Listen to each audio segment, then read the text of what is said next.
Okay. So let's start with a pranayama. Sit in easy pose, that is crossed legs, or on a chair with your feet on the ground, parallel on the ground. Spine straight, shoulders relaxed, open your chest and put your chin slightly in and back. Let's join the tips of our fingers, the tips of our finger, in such a way that we will help balance our tattvas. So we have fire, air, ether, earth, and water. So we join them together, and this helps the two hemispheres of our brain come together with the help of the 5 elements. So put this mudra at the height of your chest, the heart chakra, okay?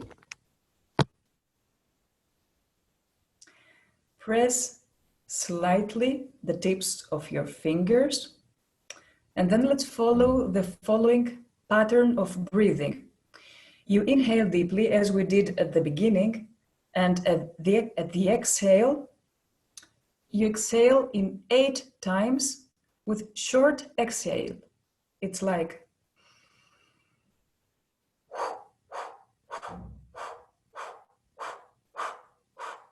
so you inhale from the nose and you exhale from the mouth in O. You put your mouth in O and you exhale in 8 strokes. Number 8 is very important in the cult of the goddess. So, and it helps change. It's a very healing pattern. So join your fingers. You concentrate your look at the tip of your nose. Join the fingers at the heart center. Close your eyes, concentrate your look at the tip of your nose. Press slightly the tips of your fingers, then start breathing. You inhale deeply and you exhale through the mouth in 8 strokes, 8 equal strokes. Use your umbilical point in order to exhale and feel the power of your umbilical point too.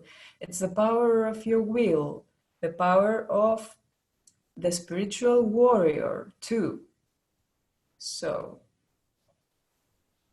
that's it. Excellent. Remember to inhale from the nose deeply and then exhale from the mouth in O in 8 strokes, and let this procedure get you through polarities. If you reject polarities, they are going to become stronger. So what we do is go through polarities and into the paradox. Polarities are transformed into paradox. And when you are in that space of the paradox, which is a high frequency space, then that means that polarities do not affect you anymore. They're still there, you can see them, but they do not affect you anymore. So keep breathing for a couple more minutes. You are doing wonderfully. That's it.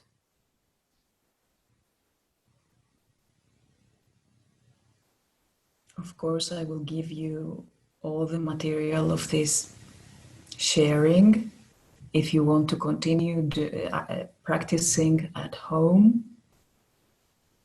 Wonderful, that's it. Yes, go through polarities. Do not be afraid of them.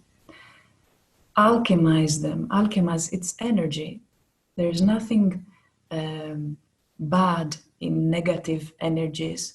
Since they're energies, they can be transformed. And it's great to know that, because we also have the tools to do it, and we also have the will to do it.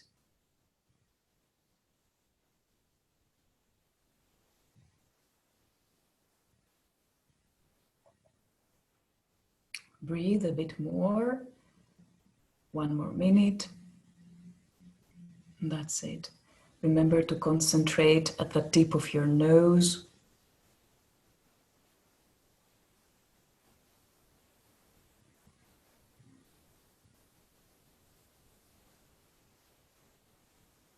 When we go through polarities, it's like giving birth.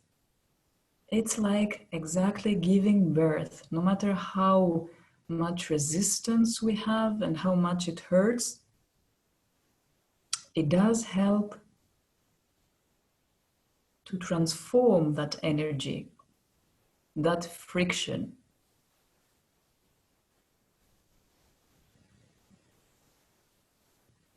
It is an initiation through fire. So if fire is purifying, then the initiation is really, really welcome. And that's why it is an initiation, because it's purifying. A new you is coming out of it.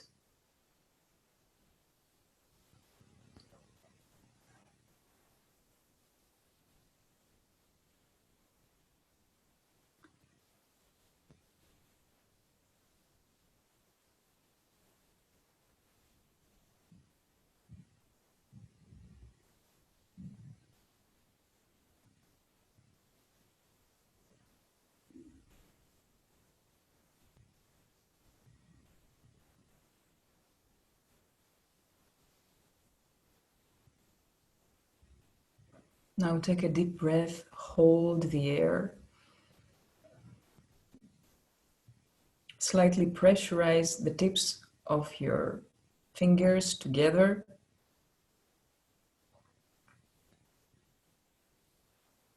Without releasing the mudra, exhale.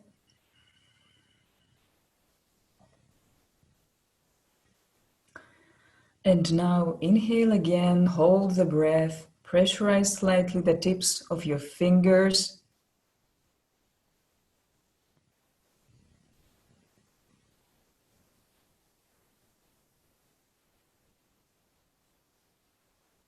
Without releasing the mudra, exhale.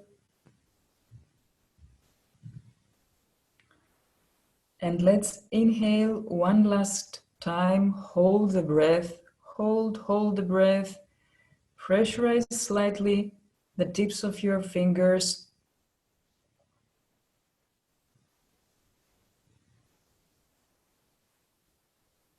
And now as you exhale, just move your arms like strongly. Yes, releasing energy, releasing energy. On the exhale,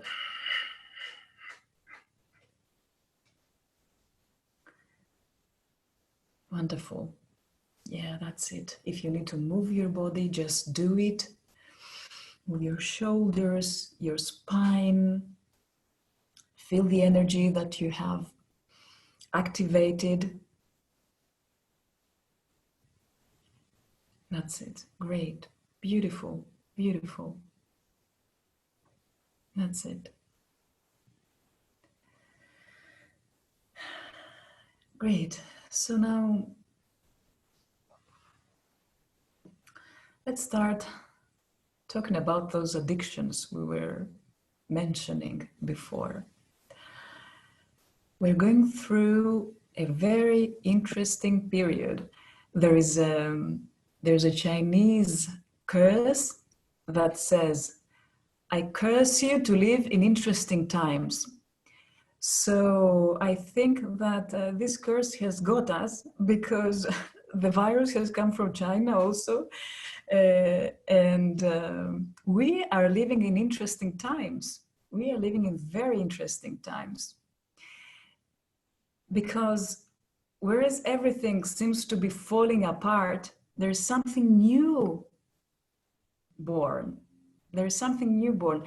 And this is where we have to pay our attention and put all the intentions, all our intentions to the new birth, ignoring, leaving behind that world that is dying. It's time. It's about time. it is about time. So I've been waiting for this moment in history for years, honestly. And now I feel really happy about it. I'm really celebrating what is coming to birth, because it's very powerful and it's really beautiful. And we want to be part of that. We want to be part of that. We don't want to let any traumas and any drawbacks to stop us from experiencing the bliss that is awaiting through this experience. That's the key. It's through this experience, not around. I'm going to observe what is happening, dissect it, and see what happens. What is my place in that? We are talking about experience. And this means that we are human beings. And of course, we're going to experience all sorts of emotions during this period. And we are experiencing different emotions and different feelings, different sensations. What is scary is that we don't know what will happen next. We don't know what will happen next, and that's what scares us. So we'd better concentrate on the now and go step by step. We have tools we can use, and we also have our body to feel into what is happening. This is what is going to guide us and show us what the next step is. So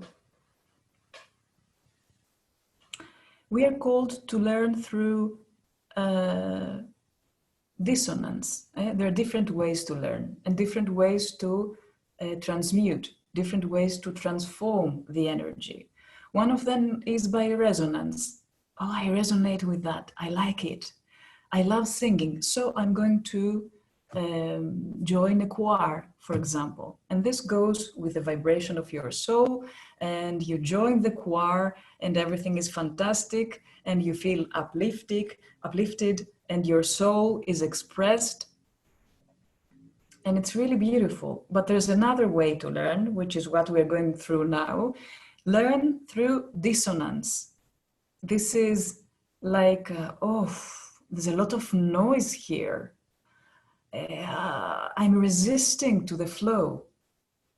So this is a mirror that shows us where our cracks are.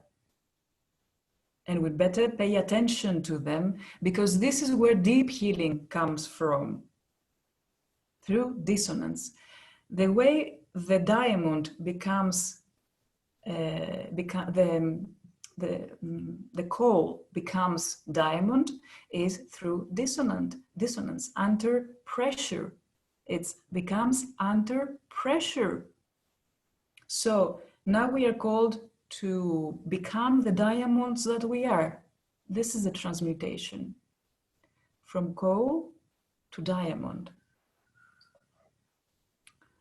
So according to Dr. Gabor Mate, who is a specialist in addictions, addiction is any behavior that has negative consequences, but the person continues to crave it and relapse into it despite of negative consequences. Okay, so imagine how many addictive habits we have that we go back again and again to them and do not let us flow. And you know it, you really know it when you don't, there's no flow. We know it. There's this feeling of rigidity. There's rigidity, there's resistance. The mind comes coloring. Yes, but I have a lot of work to do, and I have to call my mother, and I have to do this, I have to do that. We always look for excuses in order to avoid what we should do in order to heal deeply. We really avoid it because it creates pain, or it makes our image, the image of ourselves, collapse. So we resist this distraction before the rebirth. And this is where we get stuck. So here I have noted down some addictions, 13 addictions to be more precise. Like the 13 phases of the moon, which is my offering to the goddess and my offering to you. I hope that it helps. I hope it really resonates, and it adds something to our consciousness, to all of us, because I'm a student too. So I keep learning every day, and realizing new things every day. So the first addiction is the addiction to complexity. The addiction to complexity. We're used to analyzing everything. We analyze everything. We have to pass everything through our mind, and analyze it and control it and make sure that we understand everything. Whereas life is not like that. We cannot understand everything. It's not possible. We are here to live. We are here to experience life, not to control. So by this attitude, we resist the spontaneous flow of life. And as we try to control and understand everything, life is happening and is passing in front of our eyes. And when we want to catch that moment again, that moment is not here anymore. So this is one of the addictions. By naming the addictions, we acquire more consciousness. And behind each addiction, there's a pain, and it usually has to do with childhood trauma. It's a very early pain.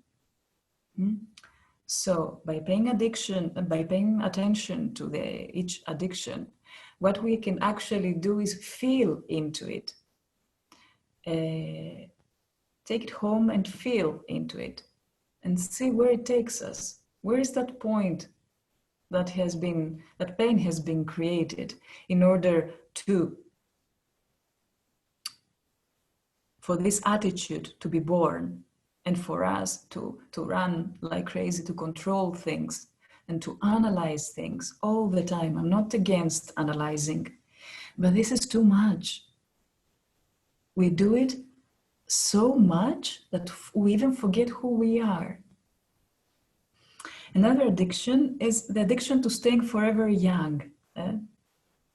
We believe that we're immortals. We believe that we're gods, and that we're going to stay forever young. So we concentrate all our efforts and all our energy to maintaining our youthfulness. And there's nothing about sharing with this world our beauty, our inner beauty. So where are our precious gifts? Where are the gifts we give in this world?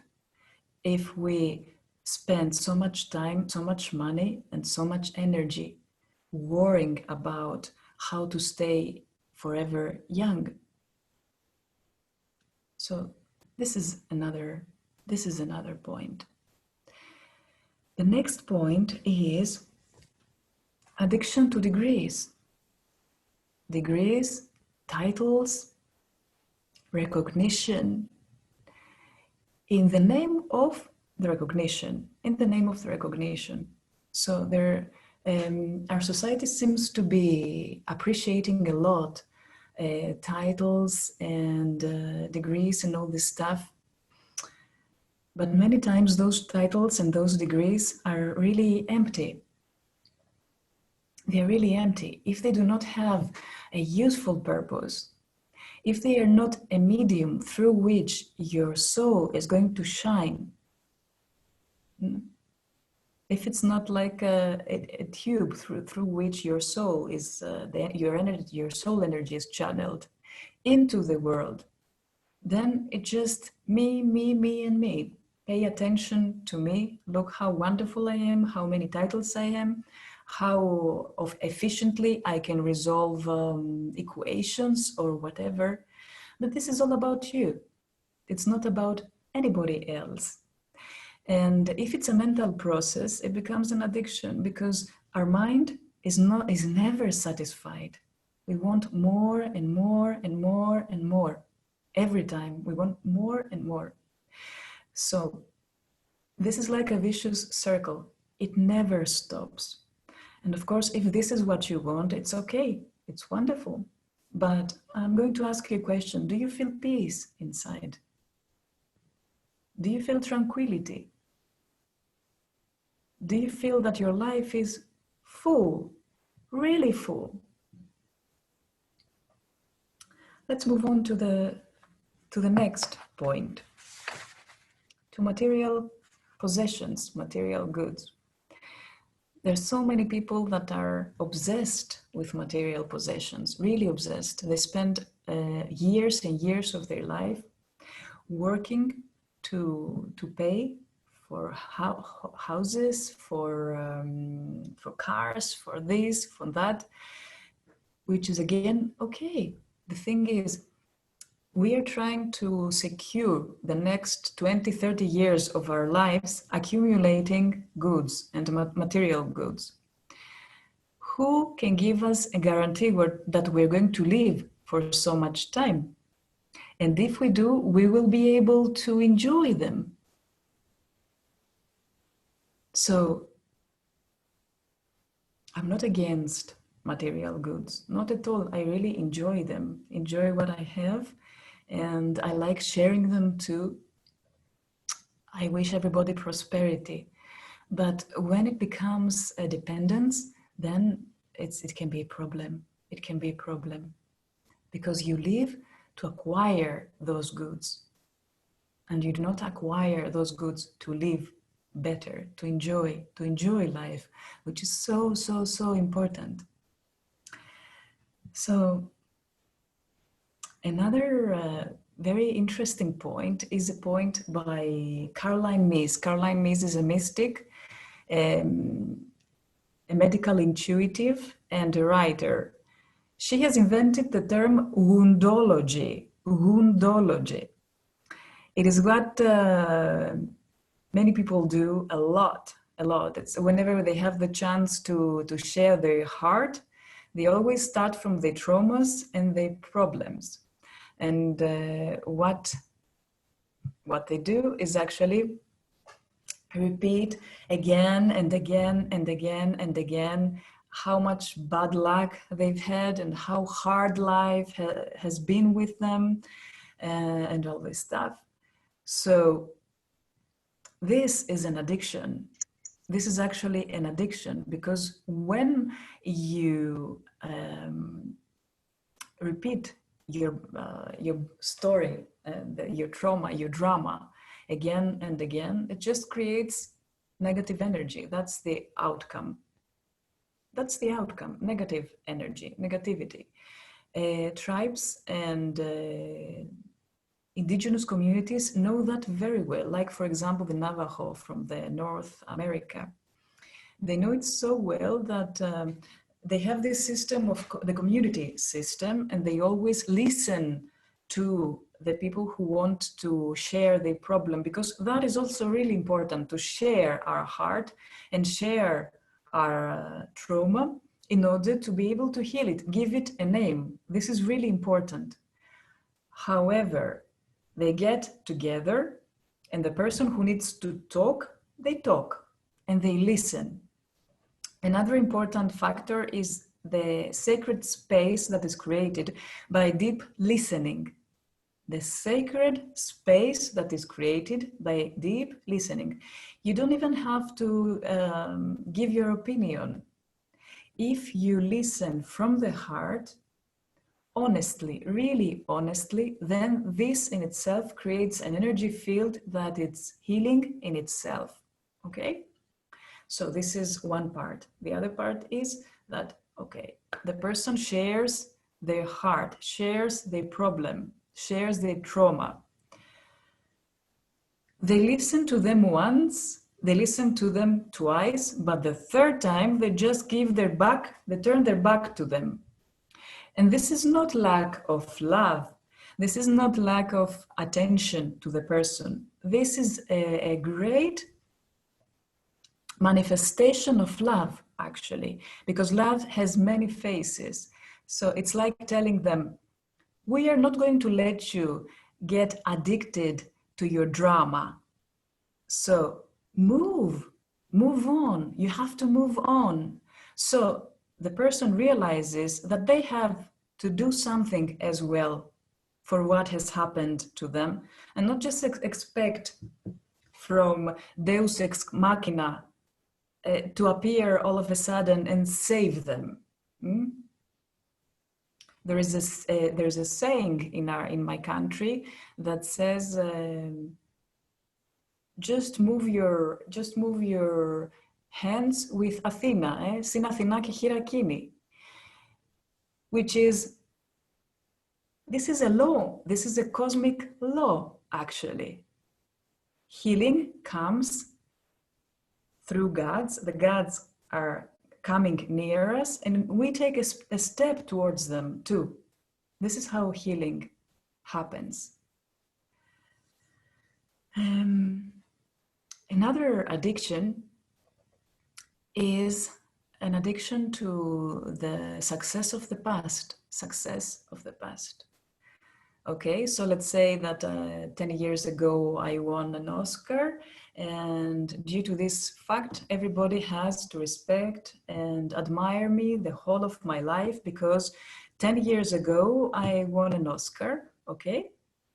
So we stick to the success of the past. The same way as we stick to our past dramas, we also stick to the success of the past. Life flows in between, and we do not pay any attention because we consider that we should be the center. We had some success before, and everybody has to be admiring and paying attention to us all the time. So we miss the moment. We miss every moment that comes by living in a moment that does not exist anymore.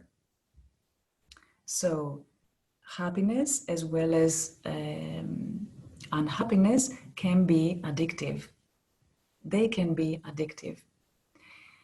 In the unhappiness, the energy goes really dense and down. It drags us down. So we have a downward addiction. But in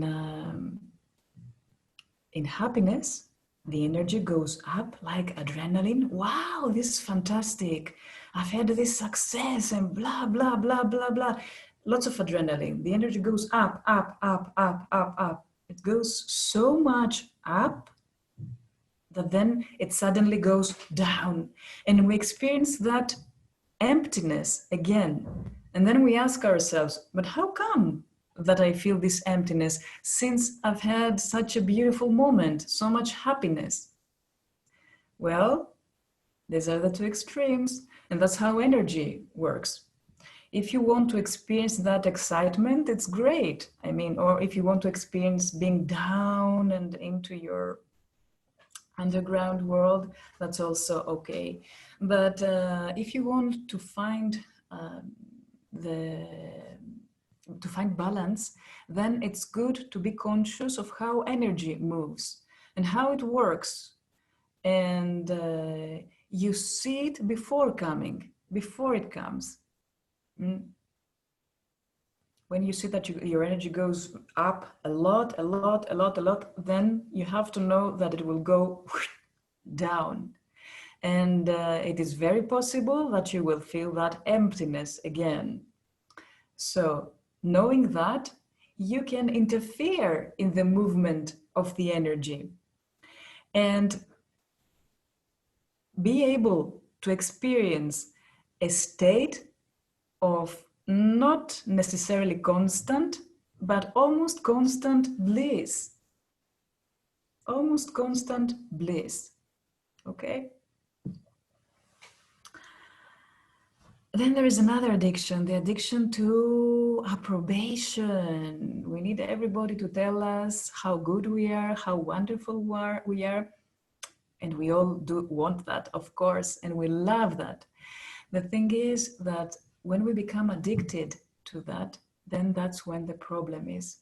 Because all our life concentrates, is directed in getting attention. Our society is not very helpful with this issue either, because it seems to approve noisy expressions and expressions that look for attention. So, but there's another saying in my country that says, deep rivers don't make noise. Deep rivers don't make noise. So, it usually has to do with child trauma. When we try to draw attention so much, it has to do with an early trauma. We believe that this is a measure of our worth. We have been trained to satisfy everybody, because if we don't, they won't love us. That's the programming we have. If I do not try hard to give and draw attention, then they won't love me. This is the idea of love that we have. This is the love programming, which is not love really, because you forget about yourself. You may even forget who you are in order to adapt to expectations, or expectations you imagine, in order to feel accepted.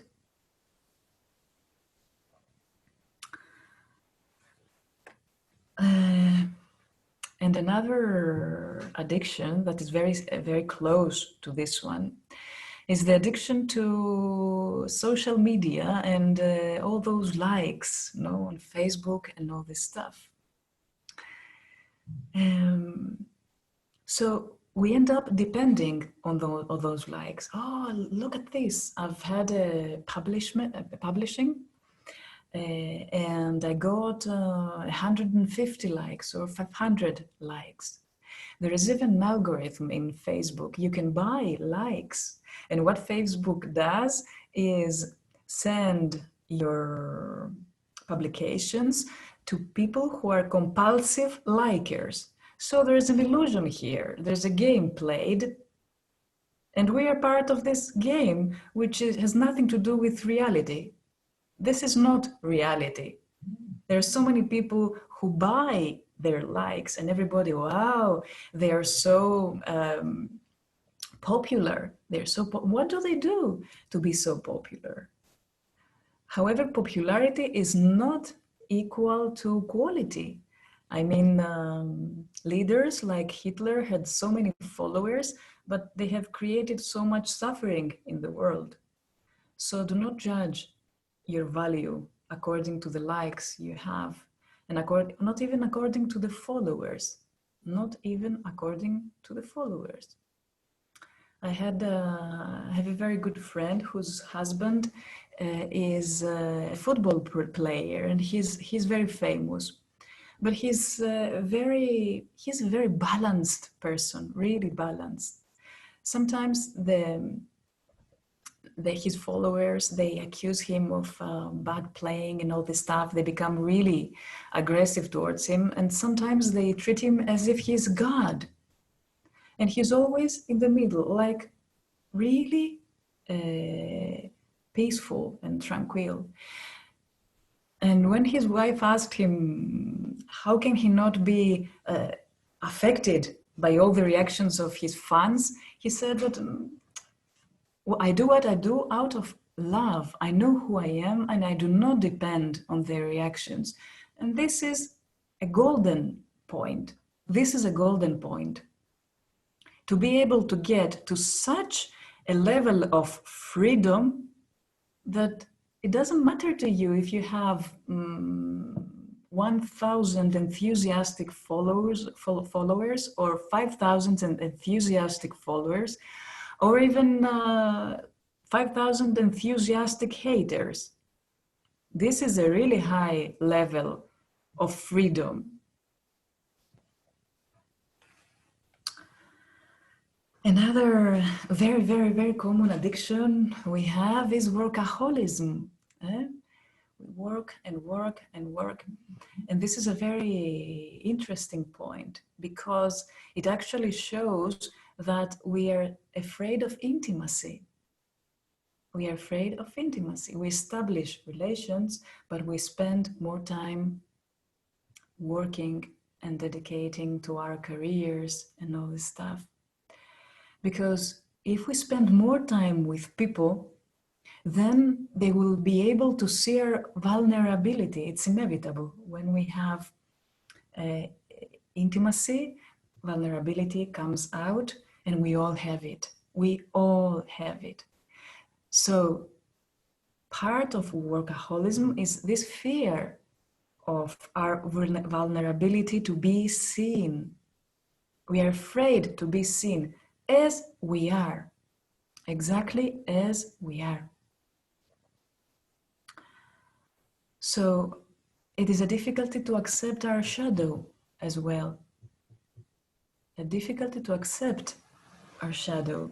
And we prefer to give this successful image to everybody instead of finding ourselves in that difficult position, uncomfortable position of having to face the fact that we are not perfect, that we are human beings. The thing is that we do not incarnate our divinity until we have fully incarnated our humanity. And that's when we are able to really sustain our divinity, because it's a very high frequency. And unless we have a very steady base, we won't be able to hold this. We won't be able to reach our divinity and manifest it, incarnate it here, now. So this also is a law. This is a natural law. It's not because I say so, but because a prerequisite for experiencing our divinity is to fully experience our humanity. And from that space of humility, then divinity comes and incarnates. And it can be beautiful and sweet. I don't know if you've seen any speech by Dalai Lama and all this stuff. And it's not the speech itself that makes the impact. It's his presence. Because he emanates all this power. He's a very powerful man. But at the same time, he's so simple and sometimes childlike. He has this childlike innocence that touches your heart immediately, and it makes it open. And it's like, wow, it's really powerful. It has nothing to do with the idea of power of our modern society. Many successful people of our modern society may even consider him stupid by doing what he's doing and by his way of being. So, but this is the paradigm of the new world, of the world that is coming. And if we are not able to really open our hearts to find the strength and the courage, because it does take strength and courage to open up and show our soul, then we won't be able to attune to that frequency. And then there's another very serious addiction, which is addiction to seriousness. We consider that authority is seriousness. If you're not serious, you're not a responsible person, you're not, your status is like trembling if you're not a serious person. If you're funny and spontaneous and you have a sense of humor and find the funny side of every part of life, even this, what we are living this period has a very funny side, hilarious. It's actually hilarious what is happening. So if we're not able to find the funny side of life, then, and we are addicted to seriousness, then again, we block the flow of life. It's always about the flow of life. We are not the ones who control it. Not even the great politicians, the ones who are supposed to be governing right now. Because things can change from one moment to the other. From one moment to the other. We cannot control anything. So we'd better go with the flow. The river doesn't go back. It goes from the mountain to the sea. That's the natural way. And then trying to change the flow of things is like going against laws, natural laws. It's like a chicken coming out of the egg, breaking the egg and then trying to go back again. It's impossible.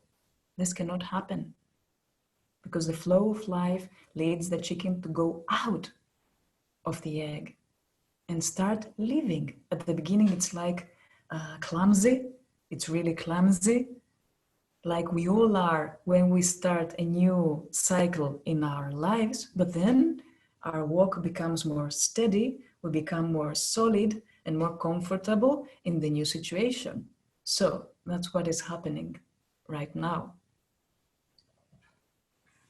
And then we also get addicted to results. This is again the control we were talking about before. We try to control and we visualize the result we want our actions to have. And then again, we get obsessed with that. If life shows us that this is not the way we have to go, we resist because we have thought that this has to be done and we have to do it and we must do it. And then there is resistance from the part of life, which shows us that maybe this is not the moment to do that, or maybe this is not for us, and we insist and insist and insist. And we spend so much time and energy on that, that even when we even achieve what we want, we're not satisfied.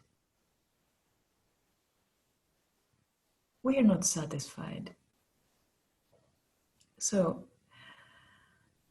and then the last one is to spiritual and creative practices. Yes, one would think that, come on, what are you talking about? I meditate, I dance, I play the drum, I do so many practices that are so positive and have nothing to do with toxic addictions. But yes, when we, of course, it's much better to be addicted to spiritual practices and art than to other addictions that harm your body and change your personality into being aggressive or whatever other symptoms. But yes, when art and spirituality and all those creative practices we all do become a mask behind which we hide, then it is an addiction. And it does not add to our authenticity and into sharing with the world. It's just something to hide behind. Because again, we are afraid to face our fears. face to face and experience them and go back to the source, that pain that has caused all this addiction. The minimum that happens to us, okay, I'm going to meditate. Yes, it helps, but not the way you do it is very important. Because if you use your meditation or your practice in order to avoid your feelings, then it's an addiction. But if you use it as an extra help to process your feelings, to feel them, to listen to them, to see where they guide you, that deep point where everything started, in order for you to have deep healing, really deep healing, then yes, it can be helpful. It can be helpful. There are so many spiritual teachers and artists that are using their art and their teachings in order to manipulate. And although what they share may be really wonderful, because they're wonderful teachings all over the world, the way they do it does not have purity. It doesn't have purity. And this conditions the energy of what they transmit. This is part of what is coming out this period. So many spiritual teachers that have been found to abuse and being manipulative and using their power in order to take advantage of so many people, okay, and artists too. That's why this is a blessed period, actually. This is a blessed period because truth is coming out. Truth is coming out. It's not pleasant, but if this energy is not liberated, then it cannot be transformed. So we are in a very good path. So these are the addictions that I have traced through my work as a yoga teacher, and through the sacred circles, my experience in the sacred circles I have activated until now. And if anybody wants to give us some comments or add to what has piqued your attention, or add any other addiction, so you can do it. You can do it through the chat, okay? Or you can just lift your hand and share. Does anybody want to share something?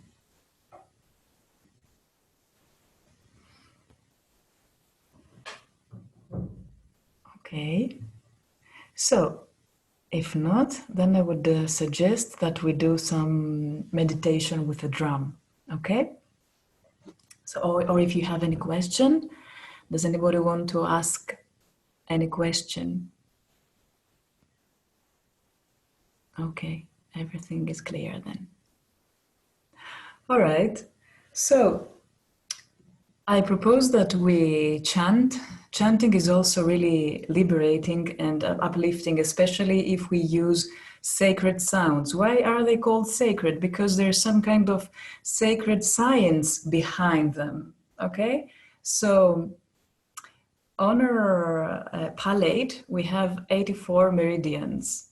Depending what sound we sing, then we activate one meridian or the other, and that meridian gives and sends a message to different parts of our brain so that those different parts can activate it depending on what we would like to activate. So for this reason, we have meditation, medication, okay? Let's say that somebody is a very obsessive person, then you give a specific meditation for that, to that person, because we just want, I don't know if you've seen the neurons, how they are like octopus legs. They are connected like octopus legs. And attitudes in us are expressed through those connections. So what we do through the sound, let's see that this is the connection of the obsession, all right? So we give the right sound that will cut through that connection. And as we keep singing the mantra and singing and singing and singing, the sound goes to that connection, and there comes a moment.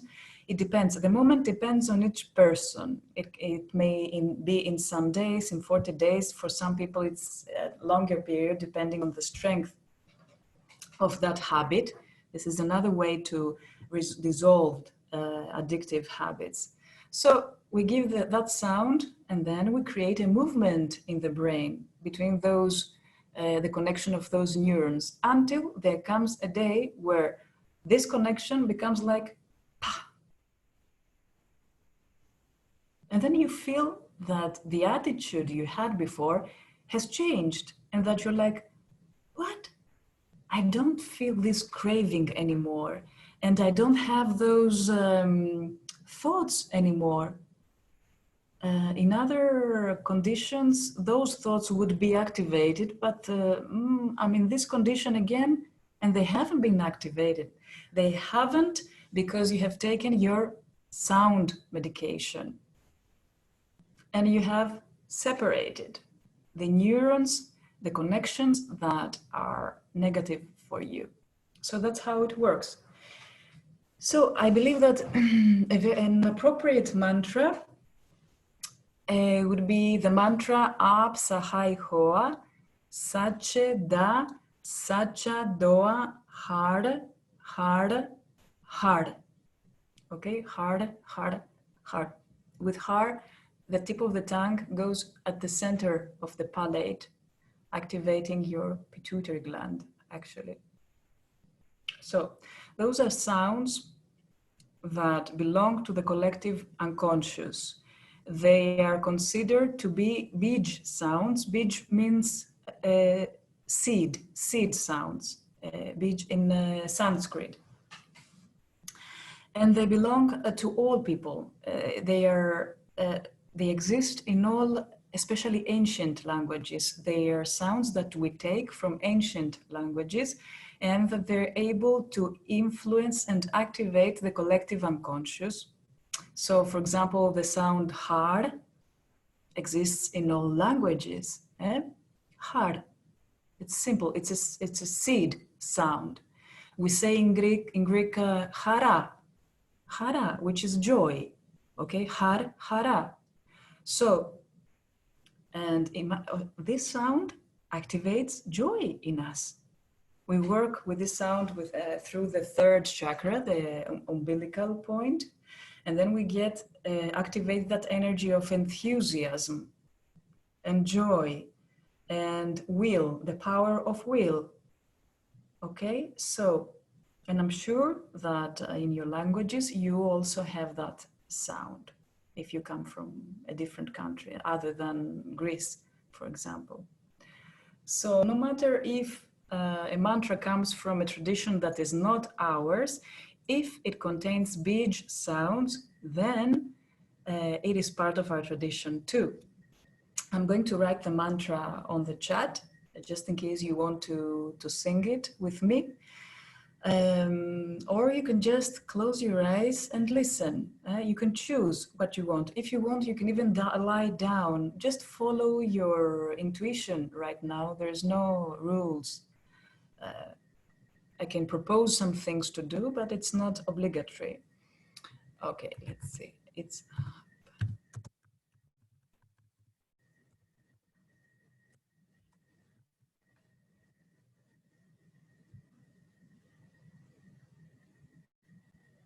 okay.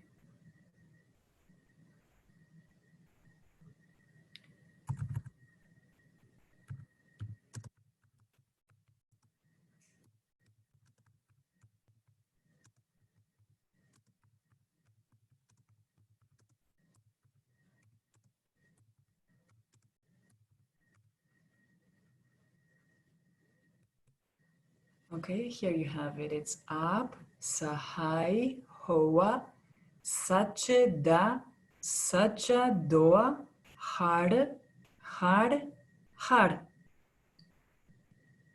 What it does, it helps balance the 5 elements in our body, dissipate negativity. You can also use this mantra if you want the energy of your home to change, of your house. If there's a lot of negative energy in your house, you could just play it repeatedly, so that the energy is like transformed into positive energy.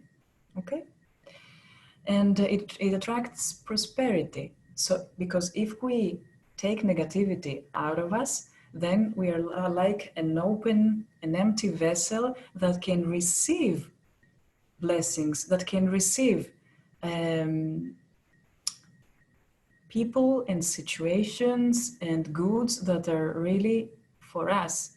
So when you empty out and you do not just pressurize to fill this emptiness, then what you get is what it is really for you. You become like an attractor of that. You immediately attract in a very natural way what is for you without even any effort. So let's sing and open up and see what happens the next days, okay? I will send all of this to you, so don't worry, you can have it. Just if you want, you can put your hands on your chest, first the left hand and then the right on the left. Sing with me or just take some deep breaths and listen to the mantra. Ap Sahai Hoa, Sache Da Sacha Doa Har Har Har. Okay, let's start.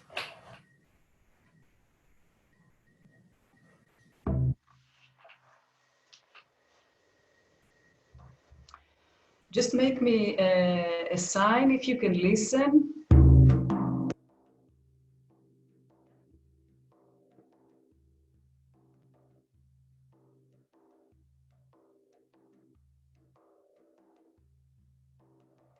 Sahai Hoa, Sache Da Sacha Doa Har Har Har.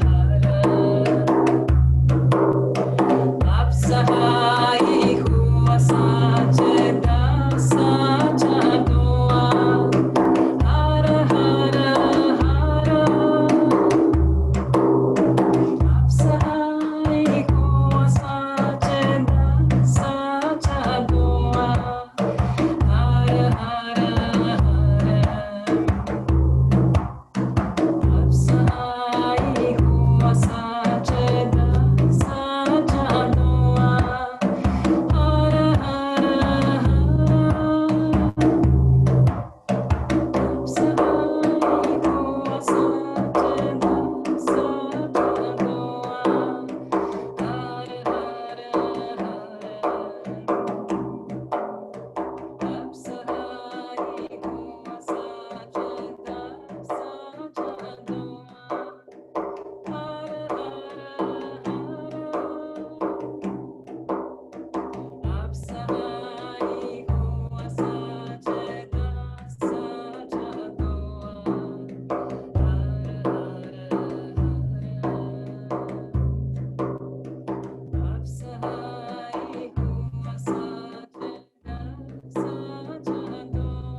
Inhale deeply, hold the breath.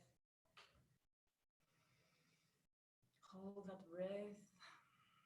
And then exhale. And relax. Muy bien, very good.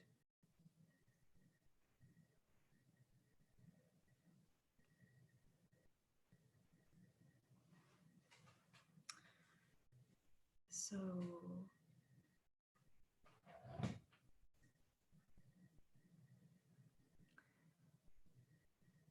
let's open our microphones for some sharing. If you want to share something, of course. I really thank you for being here today, for being brave enough to go through this discussion and this experience. Elena, yes, would you like to talk? Wow, I'm very relaxed right now. I'm very happy for that. I'm very happy for that. It has been a really nice experience. I've been writing down what you have shared with us, and I'm very nice to have joined this meeting. Thank you so much. I'm going to send you, it's part of an article that I've written, so I will send you the article so that you have time to go through it and digest. Oh, that's a good idea, yeah. So along with the meditations and all the stuff, you're going to have all of it. If I don't have your email address and you would like to receive the material, you can send me by email better. Send your, I will leave my email here. Okay. Send me, oops, just a moment. I'll leave my email on the chat and you can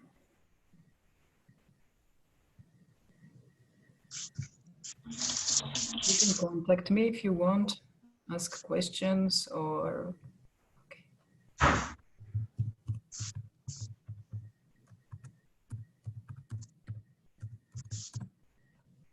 Okay, here you have it. Oh, thank you. Okay. Thank you so much for being here. Thanks to you. And anybody else? Does anybody else want to share something? It doesn't have to be all positive, eh?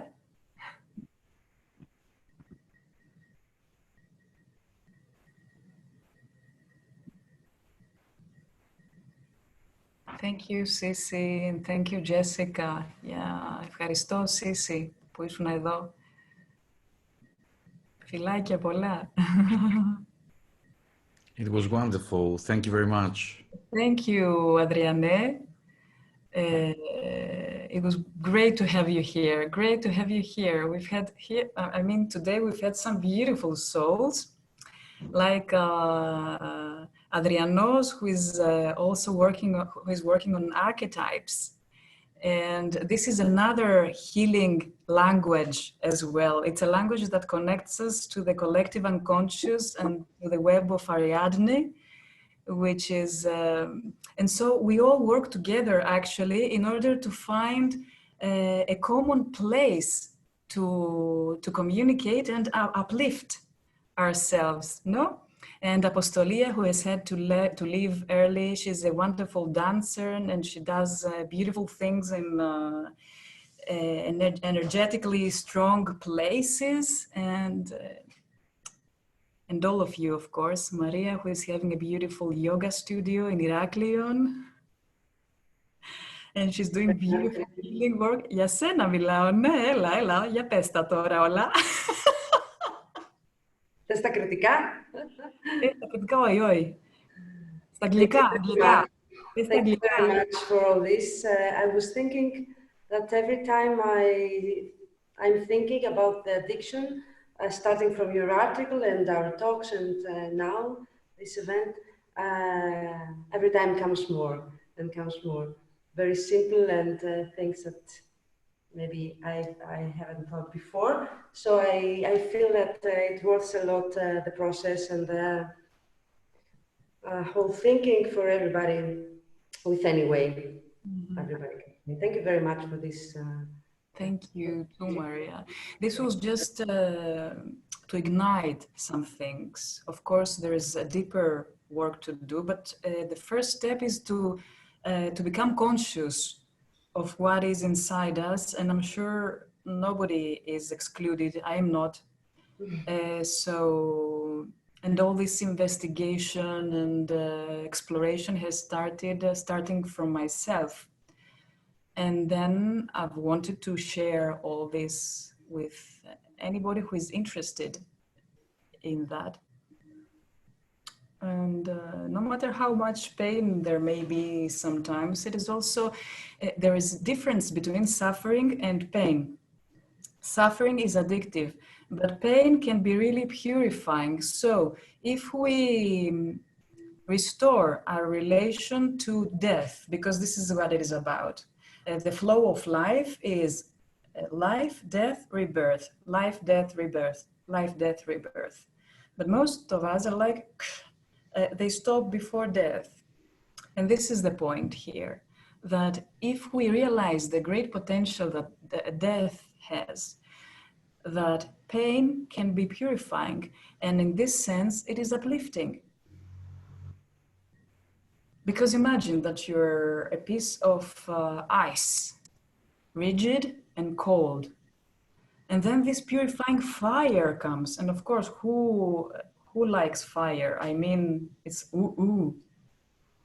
It's going to burn me. It's going to melt me. Yes, of course it does. And not only is it going to melt you, it is going to make you into vapor. You're going to go up. You're going to get uplifted and expanding. When you're like ice, your molecules move in such a slow and rigid way. But when you're air, your molecules go like, and then you're closer to the speed of light. You become life again. And becoming life again has one part of pain. However, if you know from the beginning that pain can be purifying, then your perspective changes and your relationship to pain changes. That's the difference here.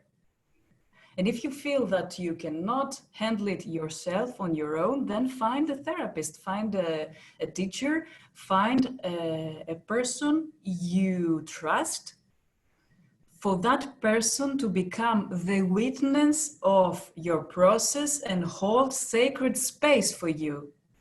And hold sacred space for you. This is what it is about.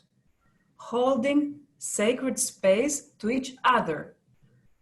I'm going to send you a beautiful song by Nessie Gomez, which is talking exactly about that. The music is beautiful and the words are, this is a medicine song. And this is how this process goes. It's like giving birth. Only that we give birth in this aspect, as far as spirit is concerned, like Athena from the head. It's from the head. It's like having a lead here, and then you make this effort for the lead to go, and there's an umbilical cord, an energy umbilical cord that goes all the way up and connects with the source, And then from that moment, you say, oh, wow, it was worth all the contractions of the birth and all the drama, because there is some drama too, especially if you are Greek. So there is some tragedy too. I know that for myself. So this is how the process goes. And now we have a map of the process. Oh, this is normal. And if I accept to go through the process, there is some kind of beauty in the other end. There's beauty in the other end, liberation. There's liberation, there's expansion. You will never be the same again if you accept to go through that process. And if you have the humility to ask for help, if you need help, because of course you're a human being. And of course we have that fragile aspect as well. We have that fragile side. We all do. And that is so beautiful and so tender at the same time. So. Sorry, can I say something?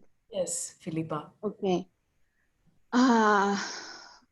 I totally agree with what you said before about the balance of the energy and how important it is not to lose the balance of the energy, of the flow of the energy, when we feel super excited or super sad, let's say.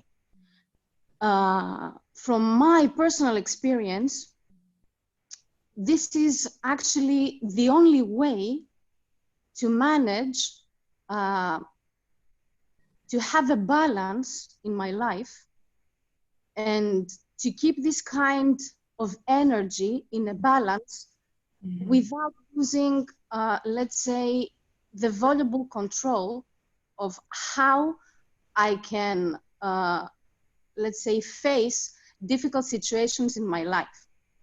What I want to say is that I am bipolar, okay? I suffer from the bipolar disorder.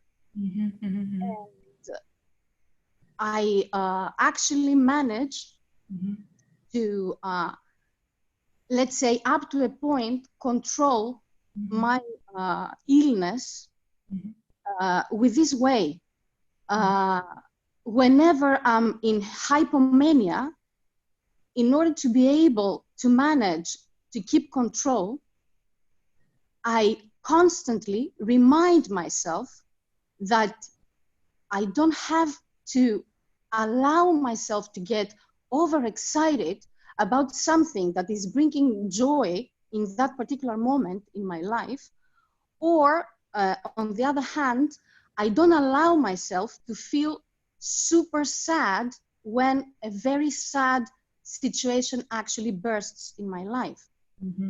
So I totally agree with this part of the balance of the energy that you mentioned, because it's life-saving, actually.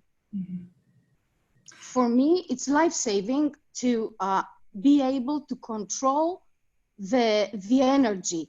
And when I say control, I mean to go actually with the flow, because we can't really control anything.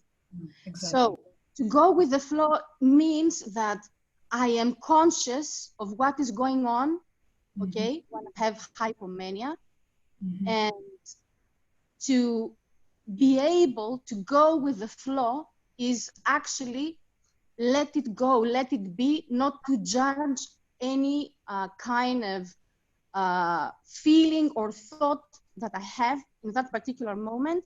And this helps me keep in control the balance of the energy, let's say.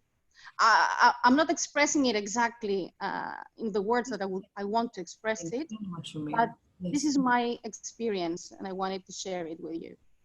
although it's not a mental process, actually, it's this capacity to balance the energy comes from experience first. First, we experience the polarities to all their grandeur, and then with that experience and consciousness of how energy works, we cultivate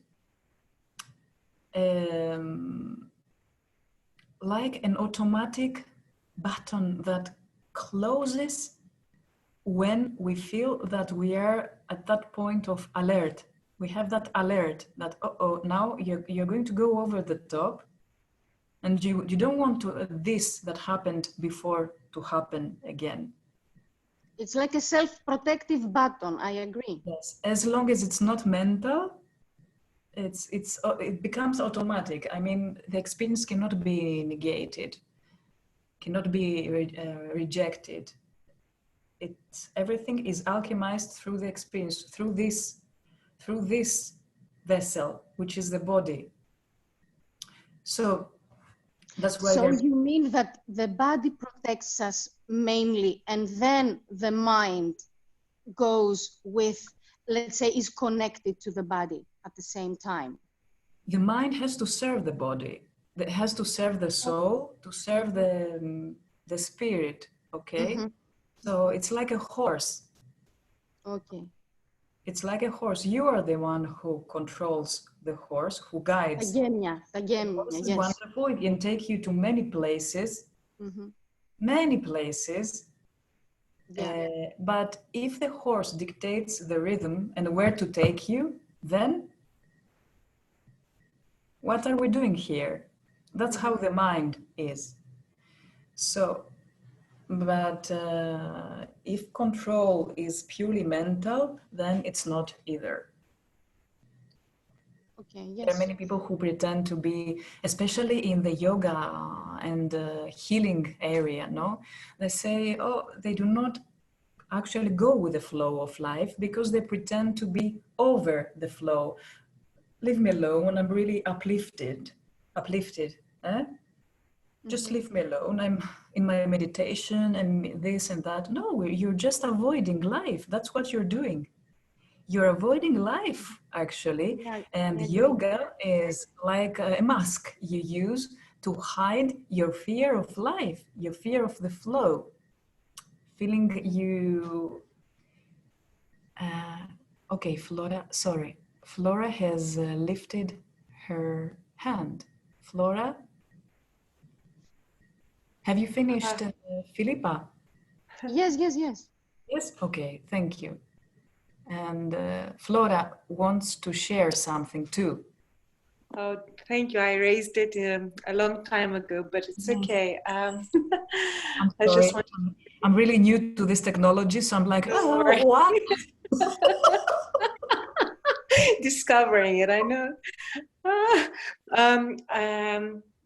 Oh, it's been so lovely, so insightful. I forgot what I wanted to share. Something about the process. Oh, yes. I couldn't hear the drumming very well for some reason. It was the noise, the sound was cutting, so there were gaps. Okay. So I think you need a microphone. That will constantly sound. Yeah. Yes. Because I lost it. I was losing a lot of it. It was fading out and then coming in. The volume was up and down. So I think you need a microphone, to be honest. But the parts that I could hear, it was amazing how I was getting goosebumps from my head and my shoulders and my arms. It was, oh my gosh, I felt like something was like hugging me, embracing me. It was incredible. It was incredible. And this is what frustrated me, that I could not hear the whole, a continuous, you're singing in the drum. But the parts that I did get, a recording. It's not, this is a song that I have composed, but, and I don't have a recording, but I will send you another one, which is very beautiful. And you can also check on YouTube and find the version that you like. So you can have many choices. Thank you for your sharing. actually this is a proof that we are connected. There has been created this energy field that has connected all of us. And I really hope that this mantra is working the way it should be, like sweeping away negativity and balancing the 5 elements in our body and helping us go through polarities. As if I knew it, I didn't know that Philippa has bipolarity, but both mantras are really good for that. So you have your medicine, Philippa. That's beautiful. We have connected before the event, actually. So would you like to share something more, Flora? Is there something else yes. you would share? Yes. Also, when you were talking about the addictions, and I can't remember which one that you were talking about, but I suddenly got an insight into an addiction I have, which I've had since I was a little girl. And I got the insight which has to do with isolation, that I tend to isolate and withdraw and go in too much because there is a fear of being judged and criticized. Yeah. Because my mother was very critical and judgmental and very, very judgmental. And I got this insight, and I want to thank you because I have been working so much with my shadow self, and I do a lot of work with the shadow side, a lot of shadow work. And this one, it hadn't come out like so clear, and it came out today. And I want to thank you so much because I really, really needed it. Thank you. So thank you for your sharing and your honesty and for showing your soul. Actually, this is beautiful and very brave of you. So now you know that you're near that big step of when such things happen then, and we realize, oh yeah, that goes back there, and those voices that are in my head, they're not actually mine. They're voices that have been cultivated from my mother, from my father. And although I know that I am not that, I act according to that. And what is missing there is to go back to that initial grieving and go through it again in order to exorcise it, in order to alchemize it. So if some sudden pain comes to you and some sudden grieving, just let it out. Let it out. This is deep healing. That's deep healing. This is what we're talking about, purifying pain. So why should we be afraid of pain if it can be purifying and healing? This is not suffering, this is pain, which is different. So let's accept it and go through it. I mean, the ones who are here now, we are all Mediterranean. We know what it is about to celebrate our pain. In Greece, we have a dance which is called Zeibekiko, and it's exactly that. There's no Zeibekiko song that is telling about happiness and how lovely this world is. Everything is drama, but we dance our pain. We celebrate it because this is one way to change this energy, to transform it, and to invoke the duende. In Spain, they have this duende. Duende means a goblin in Xotico. Okay, we have this duende. And the flamenco dancers, their objective is to activate the duende. It's actually the Kundalini energy, the Holy Spirit. The Holy Spirit is the Kundalini energy, and the duende. We are talking about exactly the same energy. So when you're in community, it's easier to process your pain because there are all those musicians and the ones who clap around you, and they give you the rhythm. And it's like giving birth is like mind-blowing. And the dancer is in the middle, dancing. Wow, wow, yeah, yeah. Vamos, vamos, like they say here in Spain, eh? Let's go, you can do it, you can do it. And they clap and they animate the person who dances. This is the same philosophy as in Rebetiko. Flamenco is like Rebetiko, Rebetiko. It's the same philosophy, the same energy, okay? So it's like, yes, do it. And don't be afraid to get your voice out, okay? Don't be afraid to scream if you want to scream. This is one of the good things of the god Dionysus. You know, it's a liberator. And we're not thinking about, oh, do I look nice? No, I don't want to shout because I will look, I don't know, very ugly or very something, you know. Those things of our society where our heart and our whole being wants to express fully. And we're like, no, because, you know, we become small. We become so small. And this is one of the reasons why we don't heal. Oh, come on, express yourself, dance the Rebetiko, dance the flamenco, shout, go out in nature and shout. This is, wow. So this is an ancient future to which we are going back now. This is an ancient future. We're going back to the roots, to revive them and be able to taste this nectar again and ambrosia. This is nectar and ambrosia. The juices of our body getting activated. That's what we're talking about. Our inner medicine gets activated through all this deeply healing and ritual ways that we have in ourselves. It's just a question of activating that memory, those memories. It's just a question of activating them. And then you will be surprised with what you're going to see in yourselves and coming out of yourselves. You'll be surprised. So yes, we have 2 participants raising their hands. Who was it? Who is it?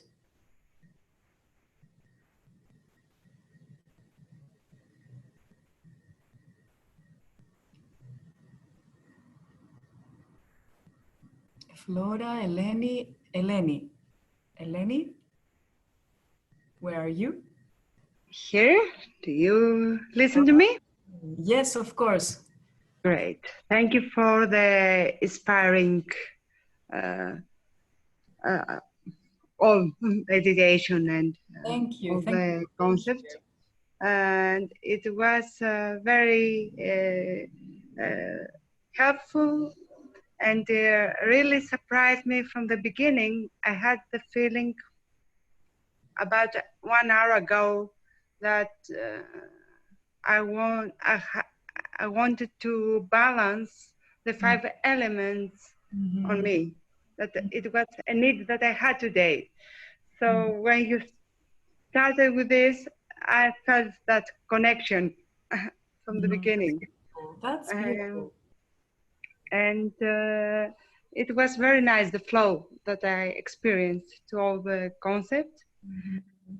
I had read the article for the addictions, and now that you were talking about the addictions, I realized that I lose energy when I get stuck to the results, and I have to observe it.